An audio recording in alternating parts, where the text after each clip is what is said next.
Hello, today is July 25th, 2026, and I couldn't help myself doing another video, this time about a war and welfare diseases. So before I do that, I just want to show you this beautiful environment.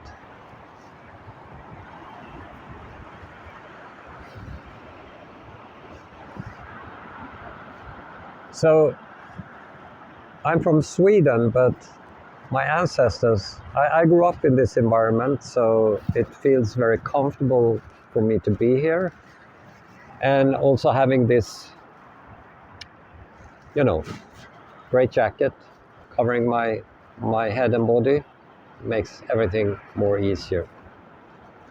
So I wrote a piece on Facebook today where I compared war and welfare diseases because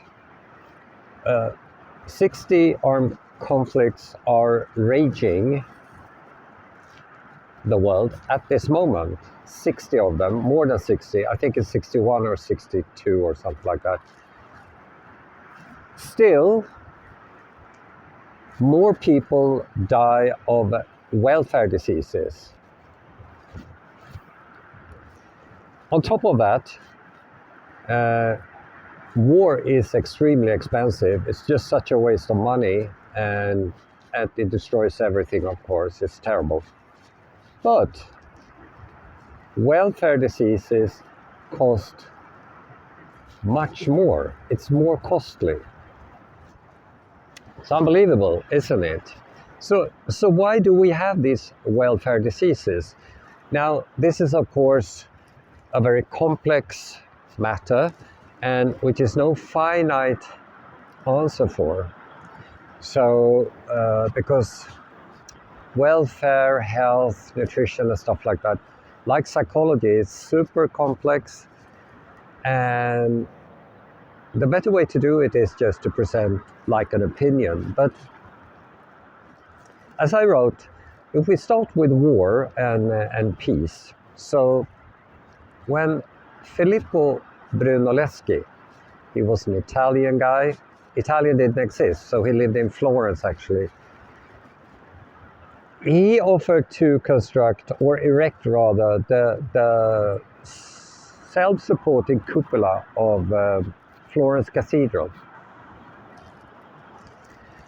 And some say that by doing that, he started the Renaissance. I don't know if that's true, but it's a possible starting point.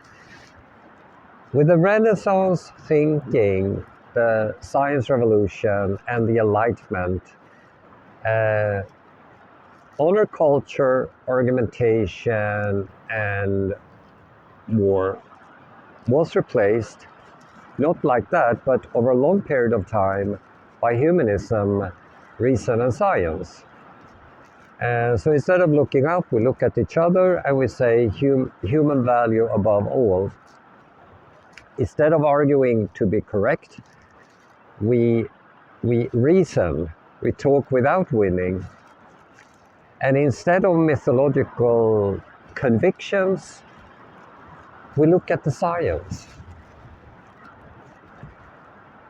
So in 2010, there were 30 armed conflicts around the world. And that's just a fraction of the armed conflicts, percentage-wise, which was raging over hundreds of years before.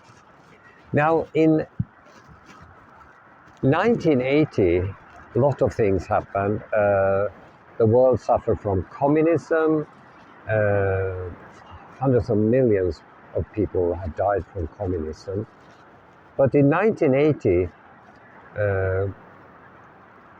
new dietary guidelines were launched.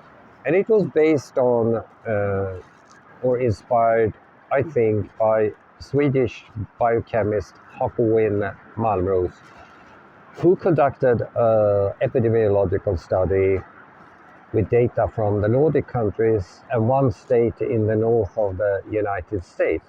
And he concluded that saturated fat increased serum cholesterol, which increased the probability of contracting atherosclerosis. I can't pronounce that word.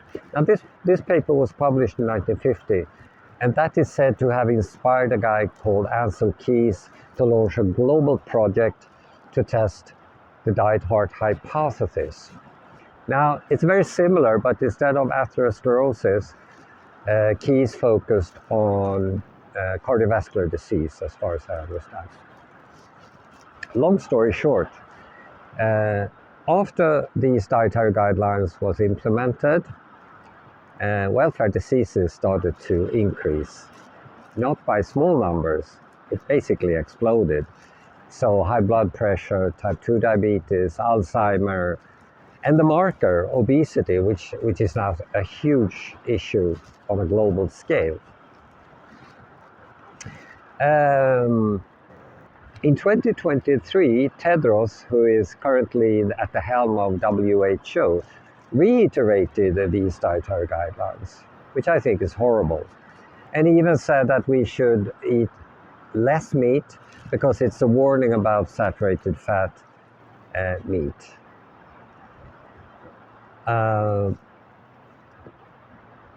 But in reality, our species have adapted to a diet based on animal fat and meat and salt, actually. So this diet contains like over 20 vitamins like A, B complex, C, 5D, E, and K2. Minerals like heme iron, chloride, iodine, calcium, potassium, zinc, magnesium, and so on. Tryptophan, choline, and as well as DHA and EPA fat. And we should, when we eat, all of that should be in the food we have on the plate that we put in our mouth. Kids need to eat this diet to develop physical and mental health. Adults need to eat this diet to sustain physical and mental health. And maybe aggression is based on malnutrition. I think so. See you next time. I end this with another look at the sea. It's just beautiful. Okay, see you next time. And please comment.